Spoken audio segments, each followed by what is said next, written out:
Welcome to the Paper Talk podcast, where we have candid conversations with emerging artists and industry leaders about all things paper flowers. Through this podcast, we hope to continue to share knowledge, connect all of us together, and elevate the artistry of each and every one of us. Hello, I'm Quen Wen. I'm Jessie Chu. I'm Priscilla Park. Our mission is to share, connect, and elevate the paper floral industry.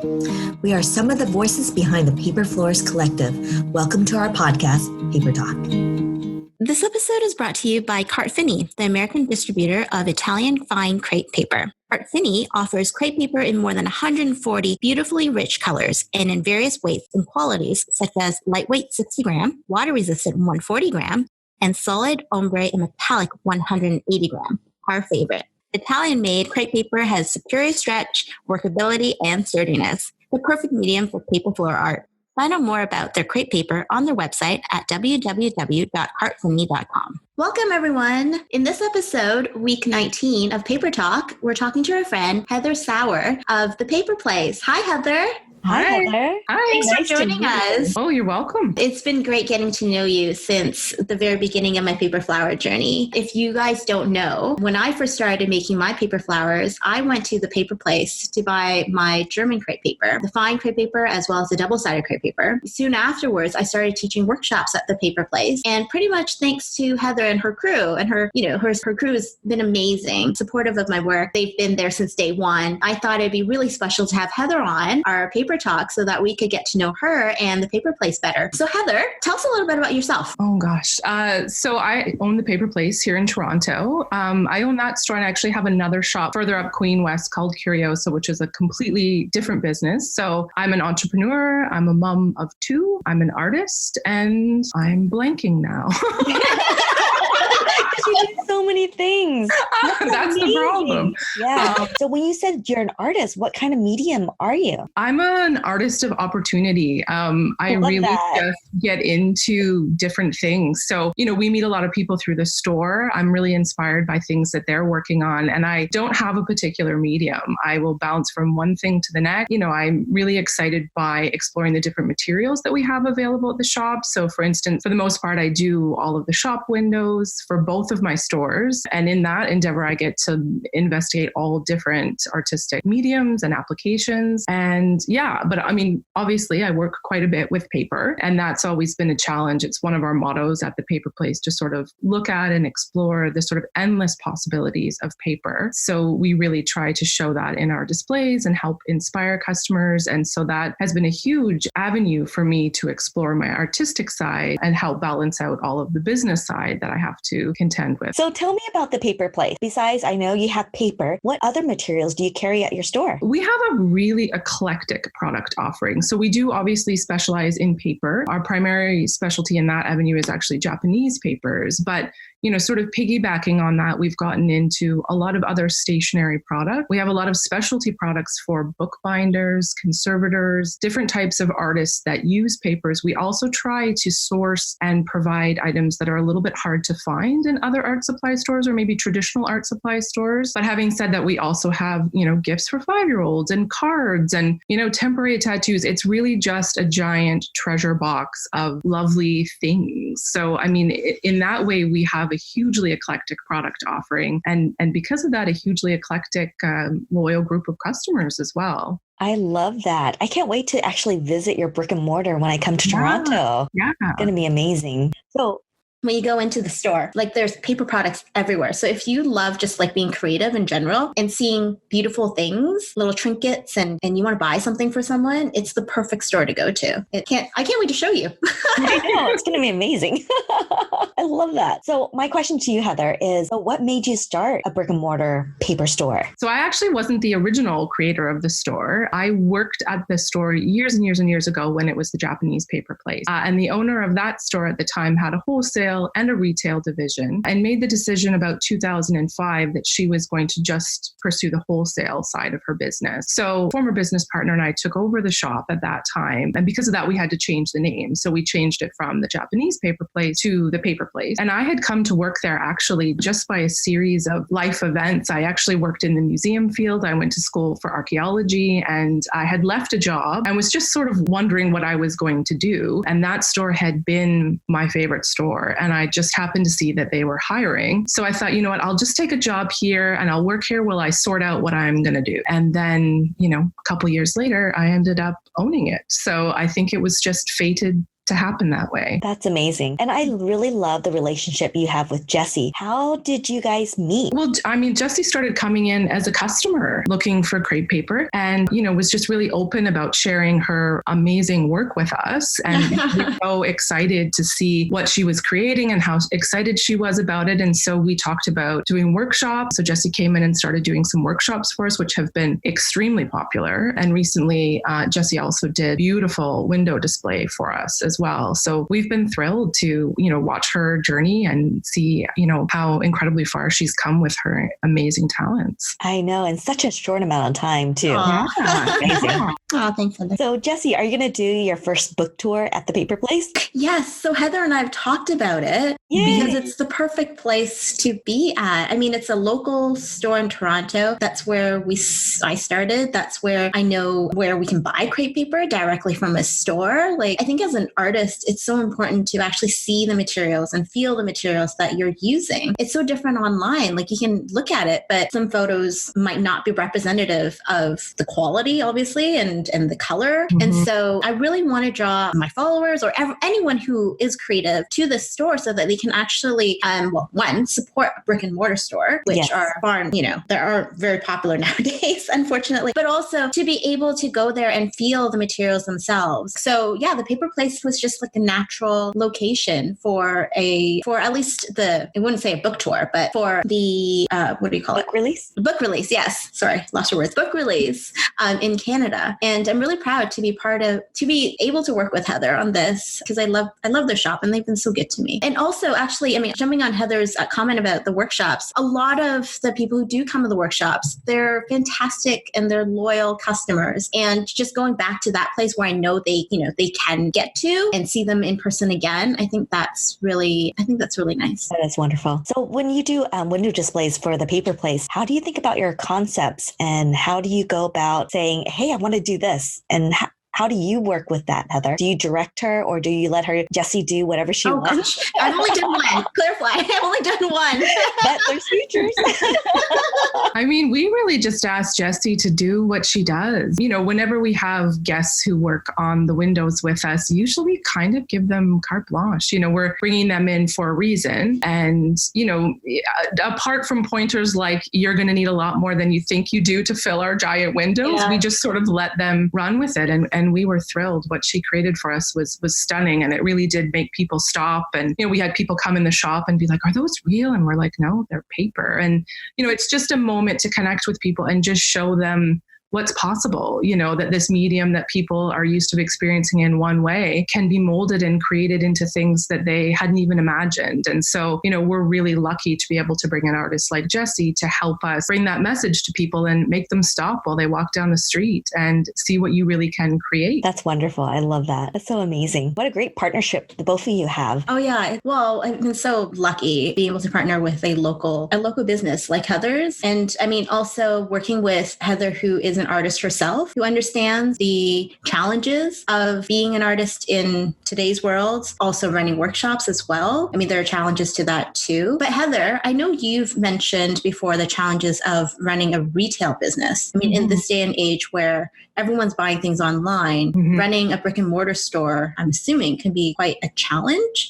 Tell us what tell us what your thoughts are on that. Well, I mean, that's it. Really, it is a challenge. I mean, it's hard because, you know, way back when we started, if you wanted these kinds of papers, you know, a lot of the specialty things that we offer, we still are one of the only places you can get them. But there are more people popping up. And, you know, because they don't have the reality of, you know, renting a double storefront on one of the most expensive streets in Toronto, they can afford to offer things maybe at a slightly different retail markup than a brick and mortar would. So there is that challenge that as more and more things become available online, it is harder to get people to come off their couch and come down and actually visit the the shop. So, we do focus on creating an experience, whether it's our window displays or our workshops or just the way the store is merchandised, so that people still want to come down and experience things. And like you said, there is something about paper where people who use it for particular applications will always need to come down and feel it in real life. I think of our Japanese washi papers, where when you scan them, they kind of all look the same online, but in real life, the qualities of them couldn't be more different. So, there is something inherent about the paper business where there is a certain customer that will always want to come and see things and feel things. We sell sample sheets of a lot so people can even go home and test them. If you're a printmaker, before you invest in a large sheet of handmade paper, maybe you want to try it out. So, we try and make things easy for people. But the reality is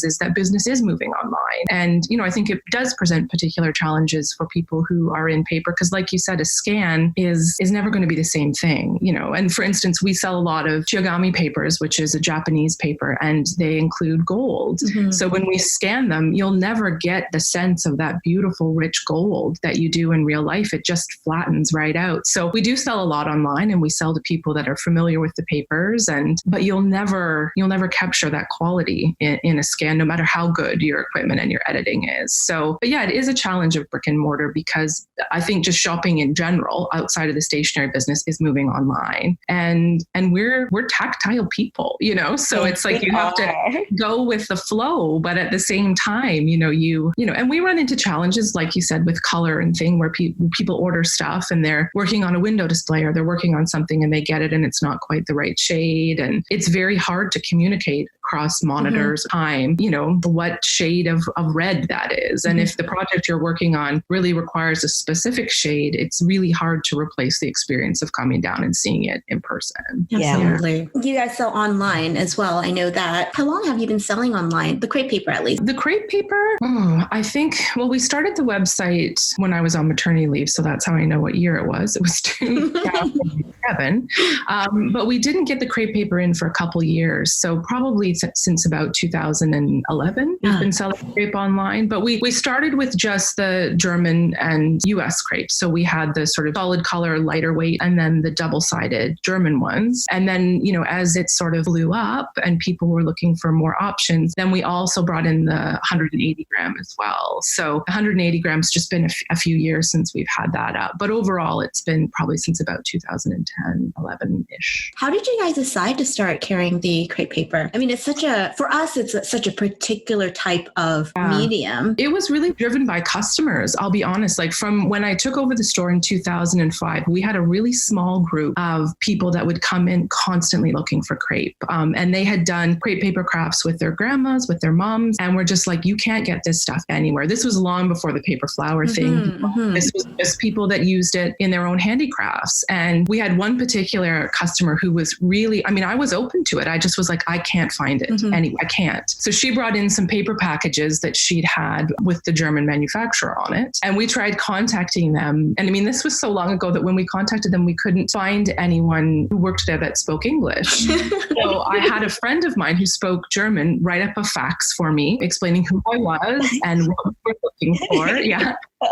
And we sent it through and set up a phone meeting, which it was just too challenging to try. You're trying to negotiate prices and figure out what the wholesale is. And so I sort of, we tried so hard. We tried and tried. But it just didn't work out. But then I met a supplier at an event just a few months later. It was like fate, who specializes in German craft products and just happened to have crepe paper almost as an aside. He was trying to sell me other stuff. And I was like, oh, wait a minute. Don't you have crepe paper? I have been on a mission to bring this in. So we started bringing it in really small quantities for these specific customers. And this was probably just before the whole paper flower thing blew up. And so, shortly after that, all of a sudden, it was almost like overnight, to be honest. We had all of these people coming in, really different from the regular crowd, who were looking for crepe paper. So we started bringing in more colors and more colors, and it just really went from there. And then I met Mike from Cartafini at a show, and he was sort of like, we have a lot of Canadian customers that I'm sending stuff to. And we had been getting a lot of requests for the thicker weight crepe, because depending on your project, you sometimes need that extra strength. And so we started bringing that in as well. So we really have quite a wide selection. And it was really, a lot of the things that we bring in are driven by customers. I'm part of the business that I love is really sourcing things. So if you have enough people coming in who are like, there's this thing I really want to use, I can't find it anywhere else. We kind of love being the ones that find it, to be honest. And, as we brought it in, I started experimenting with it myself, and we did a huge paper flower window, and, it was really brought in a lot of people and introduced them who had never even seen the paper and didn't realize, sort of how versatile it is, how you can mold it and create it. And, we've seen customers create amazing things. We have a lot of visual merchandisers that have come in and made beautiful windows or store displays. And, it's been really exciting. But the initial pull to bring it into the shop was really just because we had people who, were really frustrated by their inability to find it anywhere, and this was, sort of just before online shopping became a huge thing too. Probably now people would go to the internet, but at the time, they're looking for paper, they came to us. And we had Japanese crepe at the time, which was a really specific product that's used to make doll hair on a specific type of doll craft. And so we would show that to them and they were always like, no, this, this is what we're looking for. So yeah, it was just based on what customers were looking for. And it's been fantastic. And a lot of the staff have gotten into using it and experimenting. So it's been fun for us to have it at the shop. So you mentioned Japanese crepe paper. Can you tell me the texture of it? Is it a lot lighter? Yeah, it's very, very thin. And the crepe in it is very, very tiny. So if you imagine making a small doll and then making hair that you could just sort of shape, that's what it's like. Yeah, it's very delicate. It doesn't hold a shape the way that the other stuff does. It's really just for this particular craft. So we disappointed a lot of people. Because, people would come in and be like, do you have crepe? And we would be like, oh, sure we do. And they're like, I don't know what this is, but this is how yeah. I mean, that is the interesting thing about the paper world is people, there are types of papers or words that describe types of papers that people come, like if we have people come in and they're like, do you have parchment? And that word means 700 different things to 700 different people. So, it's always interesting having these conversations and sort of extracting and figuring out what it is they're actually looking for and figuring out what we have to offer them that will work for the project that they're working on. It's so interesting to hear the origin story of how he started carrying crepe paper. Because to be honest, I heard of it before paper flowers blew up. But at the same time, I mean, even when I was starting to make paper flowers, it was incredibly difficult to get my hands on crepe paper. I know there's only a couple of distributors. And then, like you said, the actual manufacturers where you have to reach out to them and you can't even order it as a regular person. You would have to buy it wholesale. So, I mean, I'm just thankful that you listened to your gut and to your customers and, decided, let's try this. And now it's just, like you said, I think it is fate. It's fantastic. So Heather, how many people actually run the store? With you being there, do you have other staff members helping you and the store? Absolutely. Yeah. So I'm the owner, but I do have a manager who basically manages the day-to-day. With the two businesses, it's very challenging to be at the store on a day-to-day basis. So I have, a fairly large staff. I do have a manager that manages the shop. Oh, that's wonderful. Yeah, and she's fantastic. I couldn't do it without her. That's great.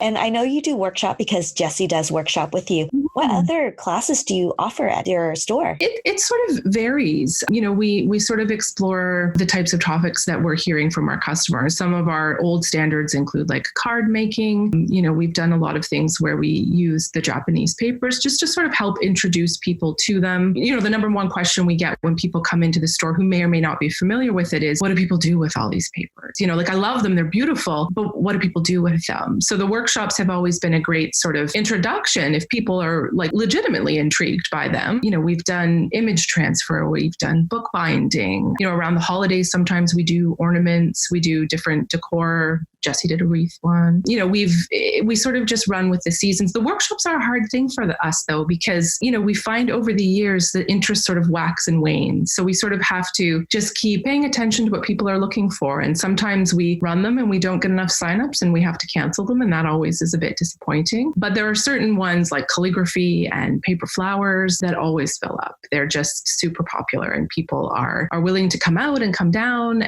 put their time and energy into learning these new crafts. So that's super exciting for us. That's wonderful. Yay. I seriously can't wait to come and visit your brick and mortar. You'll be buying so much stuff. It's a beautiful store. I think you would go in there and be like, what should I not buy? We do have an effect on people. You do. It's like one of those, they sell books as well, like, crafting books and paper related books. But yeah, your Japanese washi paper, especially the big ones where there is gold on it. And I don't even know how you could take that apart and cut it out. I would just probably frame it. A lot of our customers gorgeous. do. Yeah. They're so gorgeous. It's an inexpensive piece of art. Surprisingly inexpensive. Considering the and quality. You can switch it up. You're not making a huge commitment. Yes. And we have customers that come in and they want to do like a triptych, and we pull them out and we lay them out and they sort of labor over, making this perfect combo. And it's a lot of fun because it is art. You can frame these papers and it's not a huge commitment. You can switch them out depending on your decor. You can switch depending on, you're just sick of it and you want something new. Yeah. But we do have a lot of customers that frame paper and some people that seem genuinely shocked by that. They're like, oh, you can frame it? It's like they need permission. It's like, yeah, you can put anything in the frame that you think is beautiful. Yeah. So do it. Absolutely. I love that. Well, I've worked with, I work with you, but I work mainly with Janine, who is the manager. She's fantastic. She's always on top of me in terms of asking me what papers I need so that we can put it aside for the workshops. But she's got some great ideas as well in terms of running the store and customer service and all of that. Like your whole crew has been fantastic to work with. They're so enthusiastic. And I guess a lot of them are artists themselves in one way or the other. Yeah. And it makes a huge difference. I think when you're selling products to creative people, it does help having creative people working with you because, I think people feel when you're speaking with passion as opposed to, I've memorized these facts about paper because this is my job. I think that's something and a lot of our staff are artists and they're genuinely excited to talk to other artists and they get inspired or, they'll be like, oh, this person was trying this technique I've never heard of. Now I've got to, go home and research this. And I think it's a mutually beneficial environment for our staff members and our customers because, and we have a lot of customers that come back to show us their projects when they're done. They've come in 3, 4, 5 times to get advice and they're so thrilled, so it is a great relationship that way for all of us. And I am incredibly lucky to have the group that I do because it is a real special store and you're asking people, to retain, sort of an unreasonable amount of product knowledge. We have over 1,000 papers, many with your names. They all have different characteristics. They're good for different projects. And that's just the paper, which is one category of hundreds we have at the shop. So, you are asking a lot. So people genuinely have to be interested, even just to retain that amount of product knowledge, because if you're not interested, then there's no reason for it to stick. Yeah. We have a great group of staff and we also have a great group of customers. And, that's one of the things that, running the business for as long as I have, it's not the easiest and we've had difficult years. And, there are things that you hold on to help inspire you. And that is definitely one of them is that, I'm just surrounded by wonderful people that, really fundamentally believe in this place as much as I do. And that really help keep me going sometimes when things feel a little overwhelming, which they do, sometimes. So I love that. That's wonderful. What are your clients mainly? Are they creative people? Are they people who are just looking to buy gifts for other people or what do they it's all of that really. If you went to the store right now and pulled out the next 20 people that walked out the door, they would all have been there for something completely different. And so we have people who are conservators who are buying papers to back antique maps onto. We have people buying birthday gifts. We have artists, people that are doing crafts, people that are coming in to buy origami paper, just anything you can imagine. And so it's interesting because, a lot of business gears you towards like, who is your ideal client? Who's your ideal customer? And I'm like, it's literally impossible for us to answer that. But I think that's what, for someone like me, who is sort of, interested in everything, keeps it interesting because, we don't focus just on one thing, which is sort of how I am as a person. I don't do just one form of art. I don't even have just one business. I like to sort of explore things. And so, our customer base is really eclectic and it keeps the day really interesting because, staff will be helping one person, find a card. The next person, it's a guest book. The next person is making 600 paper flowers for a wedding backdrop. Yeah. And so, it makes your day kind of fun. Sure. You never know, who walks in and what they're going to ask you. But again, it comes back to them having to know a lot lot about a lot of different things because we get questions about anything. Right? Yeah. Yeah. And everything. So yeah. So where can everyone find you on social media? So, I mean, our website is thepaperplace.ca. We're The Paper Place on Instagram and also on Facebook. So those are sort of the main places. We have a Twitter account, but I do not use it. Yeah, Twitter is one platform I'm trying to explore more and more upon. I feel like there is a few paper floors out there, but it's a hard one because it's mainly about words and how do you describe something that you create? Yeah. Well, and the thing is, for me, I only have so many hours in the day. Yeah. And I feel like because the store is such a visual place, I feel like Instagram works well for us in that regard because, you know, what we do, it's a lot of eye candy. And on Twitter, I mean, I know you can put pictures on Twitter, but it is sort of about these concise thoughts. And I'm not a concise thought. But I don't, maybe I'm missing out. Maybe I'm missing out on the world of Twitter. So yeah. I have a question. Yeah. Plan to expand your crepe paper line to more different weights? I mean, I don't know. I don't know. I mean, we've sort of exhausted the weights that are available from my existing suppliers. So that would mean another adventure for me in trying to source it. We don't get a lot of feedback that people are looking beyond what we have at the moment. I guess if we started to get more of that, then that would be the time for us to do some investigation. And do you feel like paper flower is exploding and growing even bigger and bigger each year? For sure. Absolutely. Yeah. Yeah. You know, it sort of started off, there was a couple books that came out and people sort of got intrigued by it. But now we have a lot of people that come in that are, you know, starting businesses doing it. We have a lot more visual merchandisers who are using it in their displays, whether it's for windows or in-store displays. And yeah, we just have more and more and more people, both in-store and online, looking for crepe. So we've sort of continued to expand our color selection based on the requests that we're getting. And yeah, we just see more and more and more people being exposed to it. And, you know, doing the workshops at the store helps because a lot of people, I think, are a little intimidated because the products they see are so beautiful. And I think people have that, you know, inner doubt where they're like, I couldn't do that. So I think the more we can bring people opportunities to test it out and see, you know, what they really can do, I think that helps people get into the craft. We've definitely had a lot of people that have come to do the workshops that have come back multiple times to buy more paper because they've gotten hooked. So yeah. That's a good word, hooked. Yeah, they're hooked. Yeah. That's been amazing. I've been doing paper flowers for like almost 5 years now.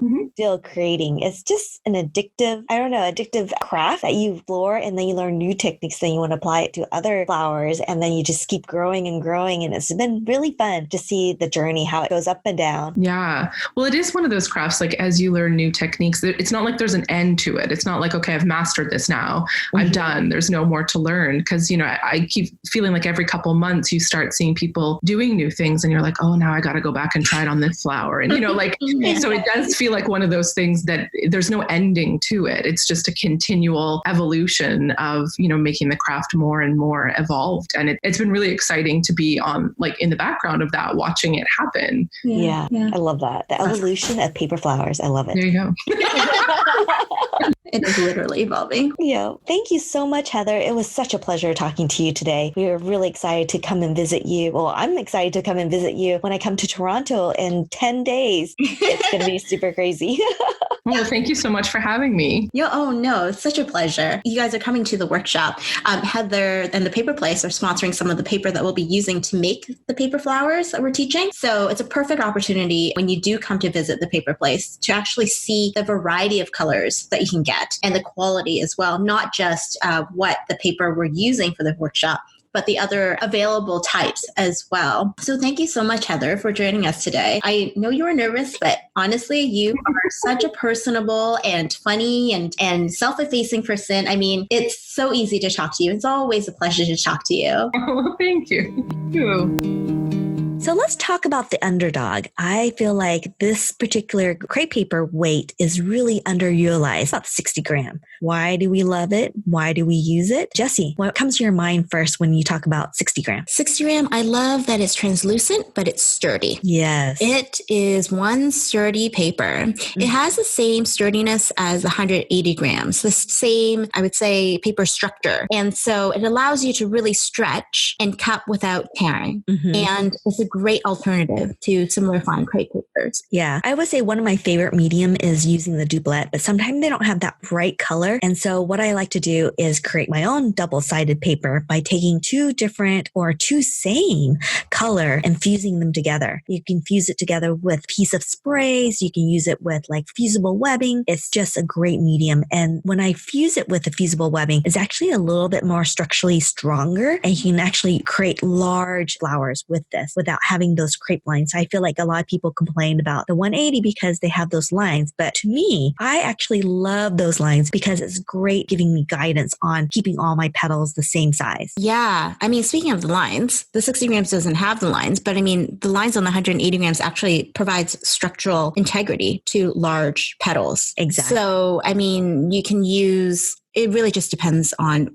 how you use the paper. And I think the 60 gram, like you said, is totally underutilized. Mm-hmm. And when it is a doublet light, it does tend to hold actually even better than the double-sided crepe paper. Mm-hmm. I mean, the colors that I love using as well come in the 60 grams. I love the white. I love the intense orange, dark, the green musk. It comes in such a nice, vibrant colors that you can't go wrong with the 60 gram. Yeah. And one of the things I really love about the 60 gram is not only do you have one or two or three different types of greens, you actually have like 5 different types of greens you can choose. And I just love the variety of that. But I would say, Cart Finney, we need more colors in the 60 gram. Let's get that going.